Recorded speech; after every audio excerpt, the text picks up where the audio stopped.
صباح الخير، صباح الفل، صباح الياسمين، صباح العنبر. ازيكم عاملين ايه؟ انتوا وحشتوني جدا جدا جدا جدا، يعني فوق ما تتخيلوا انتوا وحشتوني قد ايه. اي نعم انا ما غبتش عنكم فترة كبيرة يعني قوي، بس برضو والله وحشتوني ووحشني قوي الفيديوهات معاكم يعني. آه انا اولا يعني عايزة أشكركم كلكم بصراحة. يعني فيديو امبارح آه، يعني بين لي حب الناس واثبت لي اني فعلا، وانا عارفه والله يعني من غير ما اطلع بفيديو او اكون مثلا متضايقه او متوتره، انا عارفه ان انتوا بتحبوني، عارفه ان انتوا بتحبوني قوي، وفي ناس بيحبوني بنسبه كبيره جدا. صدقوني تليفوني ما توقفش امبارح عن الرن، ان كان من اهلي او اصدقائي او طبعا او اهل المتابعين. كتير كتير جالي تليفونات. طبعا انا بعتذر لاني بجد امبارح ما قدرتش ارد على اي حد، والله العظيم حتى على اخواتي ما ردتش، اخواتي اللي هم يعني من لحمي ودمي اقسم بالله ما رديت عليهم، فسامحوني. انا جايه يعني اولا اول حاجه عايزه اعتذر لكم على الفيديو بتاع امبارح لاني قلقت ناس كتير جدا عليا، ناس كتير قوي ما كنتش اتوقع ان هم بيحبوني الحب ده. تخيلوا ان الناس يبعتوا لي يقولوا لي هنا احنا بنصلي الفجر اهو دلوقتي راكعين وعمالين ندعي لك.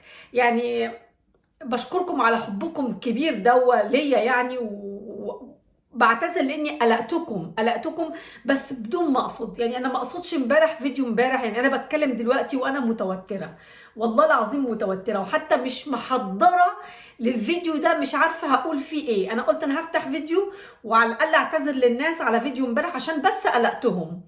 انا ما كنتش اقصد فيديو امبارح ان انا اقلق حد، سامحوني. انا بجد انتوا عارفين الواحد لما بيكون تعبان نفسيا، وان شاء الله يا رب ربنا يعني ما نقعش في الكرب بتاع التعب النفسي ده، ولا انا ولا انتوا ولا اتمناها لاي حد. لما الواحد بيكون تعبان نفسيا احيانا يبقى مش عارف هو بيعمل، او مش داري هو بيعمل ايه. طبعا التعليقات انا قريتها امبارح بنسبه 70%، وكل التعليقات بتقول لي مدام هناء انت ما كنتش مضطره لا تبرري ولا تحلفي ولا تمسكي المصحف ولا توري مستندات ولا اي شيء. دي حياتك الخاصه وانت ما كنتيش مضطره ابدا.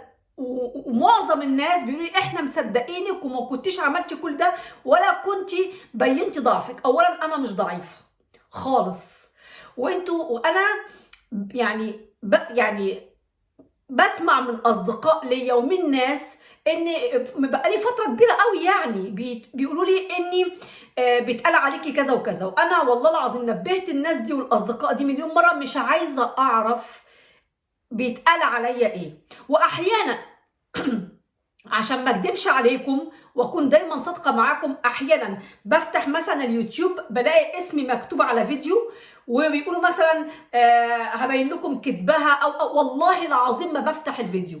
اكتر من كده ايه، بس بعرف من الفيديو ان صاحبه الفيديو اللي داخله تتكلم عليا بالشر وبالظلم، فما برضاش افتحه عشان ما احرقش دمي.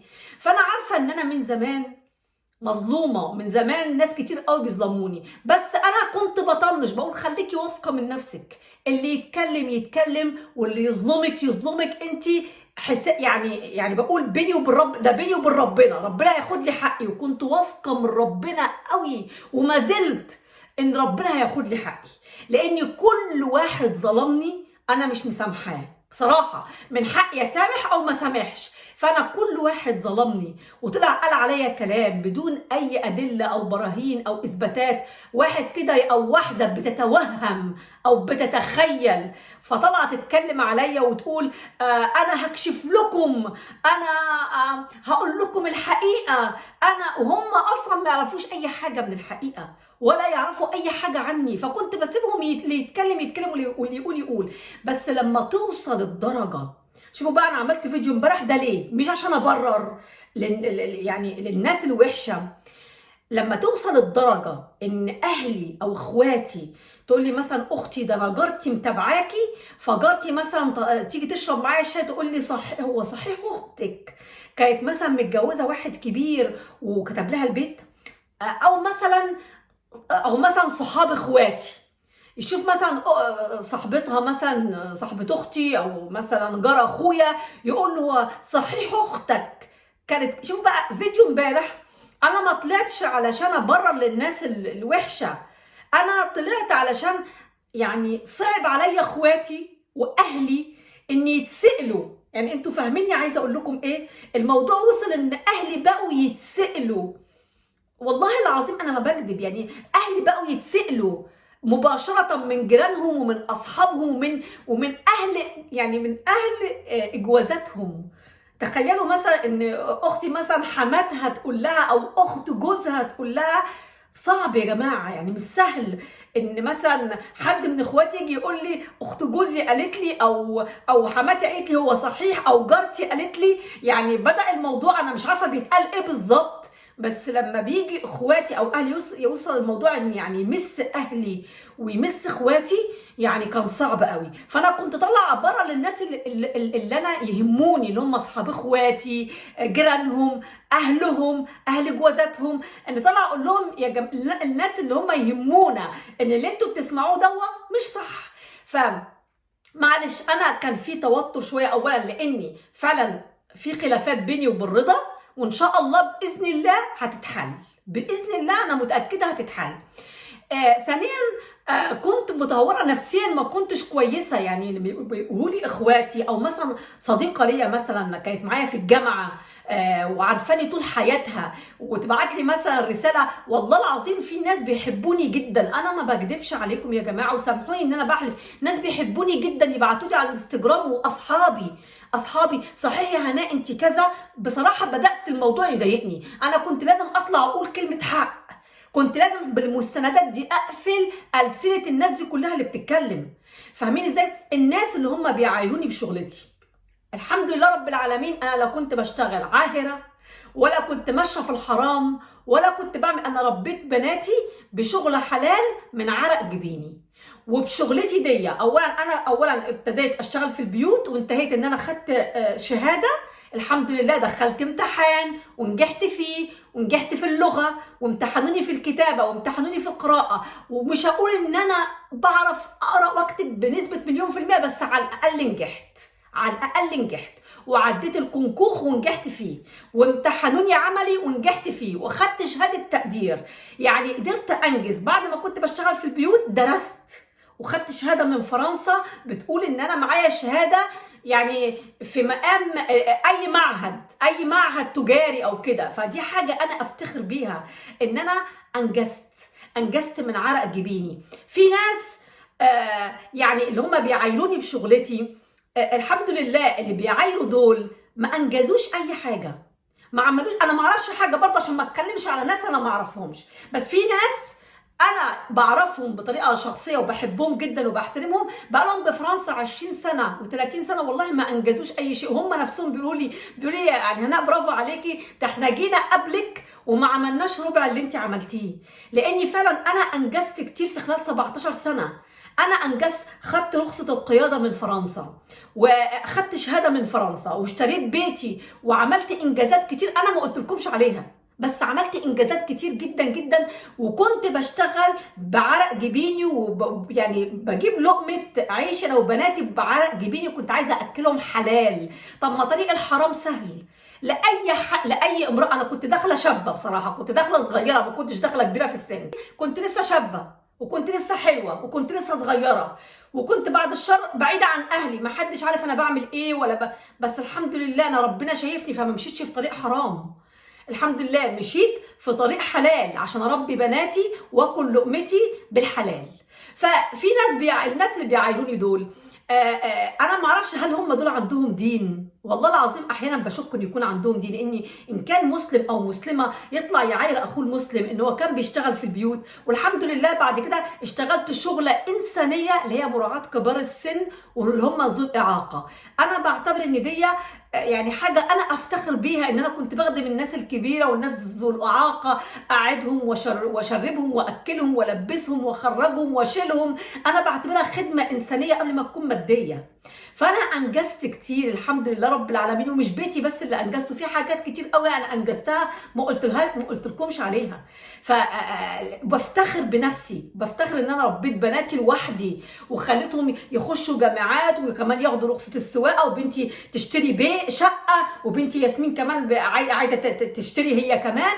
انا فرحانه ان انا وربيت بنات الحمد لله. في ناس جم على فرنسا ما انجزوش اي حاجه، يعني مش عارفين يشتغلوا في البيوت ولا ما اشتغلوش. في ناس جم على فرنسا او على الدول الاوروبيه ما انجزوش اي حاجه، عايشين على المعونات وعلى المساعدات بتاعت الدوله، بيجيبوا عيال وما بيشتغلوش، بيقعدوا بقى ايه، ياخدوا مساعدات وياخدوا بقى يكذبوا ويقولوا ان احنا مثلا ما عندناش وما ما بناخدش ولا بيجي لنا ولا بتاع، ويقعدوا يكذبوا في الضرايب، والدوله تديهم مساعدات فلوس كده ببلاش، وهم قاعدين بيجيبوا عيال، 3 عيال ولا عيلين ولا 4، ويقعدوا ياخدوا على العيال دول ايه، يشحتوا بيهم فلوس من الدوله. انا الحمد لله ما كنتش لا بشحت من الدوله ولا كنت باخد مساعدات ولا اي حاجه، كنت بعلن للضرايب انا باخد كام في السنه، والحمد لله كنت بكسب كويس قوي، ولا كنت باخد مساعدات ولا اعانات ولا اي حاجه زي الناس اللي هم جايين ايه، لا شغله ولا مشغله، عاطلين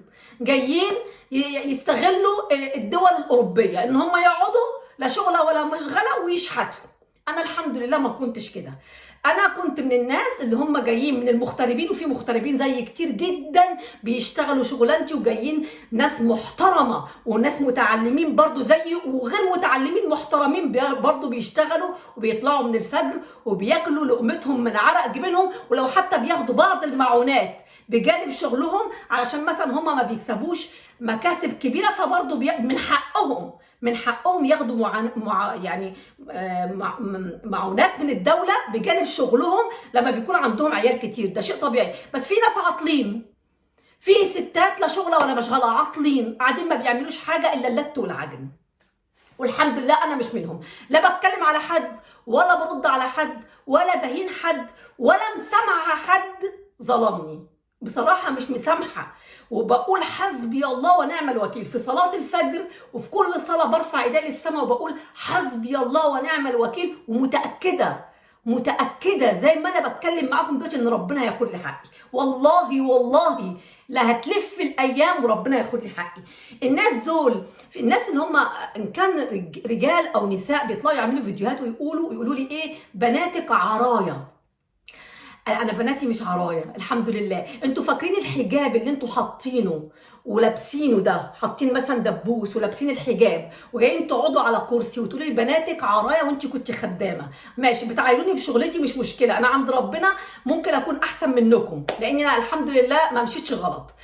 لابسين الحجاب بيقولوا لي انت بناتك عرايا، لا انتوا اللي عرايا اللسان وعرايا القلب وعرايا الاخلاق وعرايا الادب وعرايا، يعني ما عندكمش دين.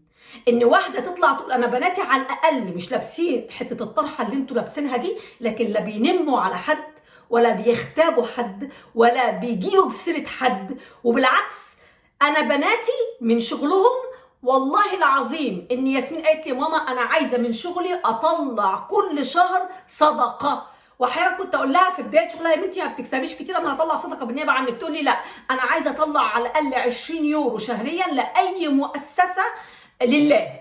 فانا عيالي اللي مش لابسين حجاب دول وهم يعني في ناس بيقولوا لي يعني خلاص لو فرنسا ممنوع عندكم الحجاب في الكليات او في الجامعه او في العمل، ما روحي بناتك وعيشوا في دوله عربيه. انا ظروفي ما تسمحليش في الوقت الحاضر، بس يمكن اسيب فرنسا في وقت قريب جدا ونروح نعيش في بلدنا، بس ظروفي ما تسمحليش في الوقت الحالي ان انا ابيع وامشي. لكن بناتي اي نعم فعلا مش حاطين الطرحه بتاعتكم دي ومش مخبين حبه الشعر اللي انتم مخبينه. اصل ايه الفايده ان احنا نخبي حبه الشعر بحته طرحه او حته لا مؤاخذه يعني خلقه، واجي اقول بناتك عرايا؟ بناتي مش عرايا الحمد لله، بناتي مستورين وبيلبسوا كويس ولبسهم محترم والحمد لله، لا بيتكلموا على حد ولا بيختبوا على حد وبيساعدوا. بنتي فيروز يعني لو تشوفوا بيصعب عليها اي حد عايز مساعده بتقدمها له ببلاش. ياما وقفت جنبي وياما وقفت جنب رضا، عشان ما اقدرش انكر ساعدت رضا في حاجات كتير، في الاوراق وبتاع ومش عارف، وفي حاجاتنا كل الاوراق اللي هي الادمنستراتيفه ان كان هي ولا ياسمين على طول معانا وعلى طول ورانا. يعني بنات فعلا الحمد لله اتربوا واخلاقهم بيساعدوا حتى ابوهم بيساعدوه على طول بيكلموه. وبناتي رغم لما اتطلقتوا، رغم ان كان في مشاكل كبيره جدا جدا بيني وبين والدهم، كانوا دايما يقولوا لي ماما بر الوالدين دي حاجه بينك وبين بابا، لكن ده هيفضل ابونا.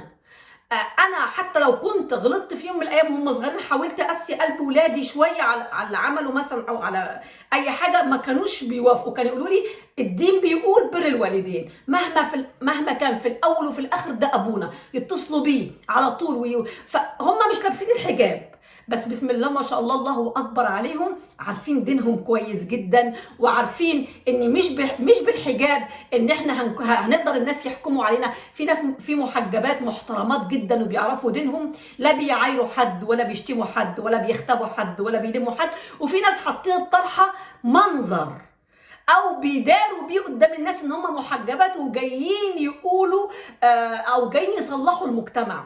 في ناس بيقولوا ان هم نقد، لكن هم ما لهمش اي علاقه بالنقد. الناس اللي طلعوا يظلموا او يقولوا احنا عارفين او احنا هنكشف، هم ما عندهمش، دول ناس ظلمه. وكل يعني انا عارفه ان في متابعين ليا احيانا بيروحوا يتفرجوا عليهم، يعني عايزين مثلا ايه، يعني متطفلين عايزين يعرفوا هم بيقولوا عليا ايه، واحيانا بييجوا يقولوا لي في التعليقات احنا ردنا غيبتك، احنا ردنا عليهم. بقول لهم لا يا جماعه، انا لو بتحبوني فعلا وعايزين تردوا غيبتي وبتحبوني ما تتفرجوش على الناس دي لو فعلا بتحبوني، لان دول ناس بينموا، وانتوا لما بتتفرجوا عليهم بتدوهم مشاهده، فكانكم بتشاركوهم في النميمه. فانا الناس اللي هم بيقولوا في التعليقات احنا مدام هلا شفنا قناه مش عارفه مين وردنا غيبتك وردنا عليهم واديناهم، لا مش عايزاكم لا تردوا غيبتي ولا تردوا عليهم ولا تكتبوا لهم ولا تشتموهم ولا تهزقوهم ولا شيء. احنا مسلمين، احنا لازم يعني ناخد من صفات الرسول، واحنا مش هنيجي ابدا جنب الرسول. فاحنا الناس دي لا نتفرج عليهم ولا نرد عليهم ولا تاخدوا لي حقي، انا حقي عند ربنا محفوظ. فالحمد لله انا حبيت بس اطمنكم في الفيديو ده عليا، اقول لكم معلش انا امبارح كنت متوتره شويه وقلت لكم السبب التوتر. الحمد لله النهارده بقيت احسن، وعندي خبر حلو جدا عايزه اقوله لكم قبل ما اقفل الفيديو. اي نعم انا ورضا اتخانقنا خناقه كبيره، بس انا بحب رضا قوي وما اقدرش اعيش من غيره، وربنا يبعد عننا الشيطان، ده شيطان دخل بينا. واحنا يعني احنا احيانا يعني بقالنا فتره مع بعض قليل لما نتخانق بصراحه، والحمد لله كان خناقاتنا متصالح بعد 5 دقايق. والله العظيم رضا عمره ما كان يسيبني انام زعلانه. 5 دقايق اول ما ابص له اضحك له هو يضحك لي ونتصالح. انا كنت يعني كنا نبقى متخانقين كده ومتعاركين، وبعد 5 دقايق اروح مثلا اجيب حاجه اروح بصله اروح ضحكه له يروح ضحك لي، كنا نتصالح على طول. بس سبحان الله الخناقه الاخيره دي كانت كبيره شويه بصراحه، كانت كبيره قوي، واكبر خناقه مرت في حياتي كلها من ساعه ما اتجوزت رضا. وانا اللي قلت له في الخناقه طلقني، ويا رب هو يسامحني وربنا يسامحني. انا اللي قلت له طلقني لازم تطلقني، لاني انا هقول لكم بعدين كان ايه سبب الخلاف، بس مش وقته لان الفيديو مدته طالت، لان انتوا اهلي انا ما بخبيش عنكم حاجه. واكيد هتصل باخواتي اقول لهم ايه سبب الخلاف، لان هم قلقانين عليا وبقى لهم يومين بيكلموني، وانا فعلا نفسيتي ما كانتش سامحه ارد على حد. فانا هقول لكم بس مش دلوقتي. بس الخبر الحلو ان هو بعت لي كذا رساله، انا بعتبر نفسي ان انا لسه مراهقه صغيره، فبعت لي كذا رساله وقال لي انا عايزه اقابلك وانا عايزه اشوفك، تعالي نقعد في مكان بعيد عن البيت. انا طبعا كنت بقرا رساله في الاول كنت بقول له لا انا مش عايزه اشوفك وانا مش عايزه اتكلم وخلاص اللي بينا انتهى وانا نفسيتي تعبانه. بس بصراحه والله العظيم بعت لي اكتر من اقول لكم كام رساله، وكان كل رساله بيبعتها لي كنت فرحانه وكنت ببقى عامله زي العيله الصغيره او المراهقه، مع ان انا مش مراهقه يعني كبيره. بس سبحان الله لما الراجل بيدلع الست او بيعكسها برساله بتحس ان هي بنت صغيره كده. وكنت فرحانه امبارح طول الليل يبعت لي رسائل ويقول لي انا بحبك، انا ما اقدرش استغنى عنك، وانت اللي غلطانه في حقي. وفعلا انا اللي غلطانه في حقه وبعترف. وعيب حتى ان انا كنت اقول له طلقني، لان هو في لحظه الغضب وانا بقول له طلقني قال لي خلاص هعمل لك اللي انت عايزاه. قال لي والله هعمل لك اللي انت عايزاه، خلاص ريحي نفسك وانا هعمل لك اللي انت عايزاه. هقابله ان شاء الله. و وانا اشوفه كاني بحب من اول وجديد، وكاني عيله صغيره قلبي بيدق، بس مجرد ما اجيب سيرته فرحانه جدا ان انا هشوفه. عمل معايا محاولات كتير ان لازم نتقابل وبعيد عن البيت ونتكلم. فانا اقول له لا انا عايزه اتطلق، فيقول لي طب خلاص هطلقك بس خلينا نتكلم الاول. يقول لي طب مش قبل ما يحصل طلاق لازم نتكلم ويعني نتناقش. فقعدت طبعا في الاول، في اول رساله تاني رساله اقول له لا لا لا، بس بصراحه دلوقتي مش قادره اقول لا. وانا اللي زعلني ان انا اتخانقت معاه في يوم عيد ميلاده. يعني الخناقه الكبيره قوي كانت يوم 14/9 اللي هو عيد ميلاد رضا. يعني كان هيتم، يعني كان هيعمل في اليوم ده 43 سنه. وانا زعلانه ان انا زعلته يوم عيد ميلاده، وكنت عايزه اعمل فيديو نخرج ويعزمني ونقضي يوم حلو واجيب له هديه، وكنت عايزه اعمل فيديو حلو قوي قوي على اليوتيوب اوريكم الاستعداد بتاعت عيد ميلاد جوزي وافرحكم. وكنت محضره يعني ان انا هعمل فيديو حلو، حتى حطيت على المنتدى وقلت عيد ميلاده وحطيت صوره ليه والله العظيم، وكنت مجهزه الفيديو. بس سبحان الله الشيطان دخل بينا. ان شاء الله بعد الرسائل الكتيره اللي بعتها لي دي، طبعا انا مش هصور لكم المقابله لان انا فرحانه قوي. هروح اقابله واكلمه، وانا قلت له يعني البيت لازم ترجع، لاني انا صعبان عليا اني انام بعيد عن البيت او في فندق او كده. قلت له لازم ترجع، يعني بعد ما اتكلم انا قلت له على التليفون ارجع، وانا هنام في اوضه وانت في اوضه. قال لي ما ينفعش، قال لي ما ينفعش، لازم نتكلم ونتصافى كده ونرجع مع بعض على البيت. وانا قلت له البيت بيتك ولازم ترجع لبيتك ان شاء الله. فانا هقول لكم على سبب المشاكل بعدين. بس في واحده سالتني امبارح سؤال عشان ما اطولش عليكم الفيديو، عشان ما تبقاش فيديوهاتي طويله وخلصه.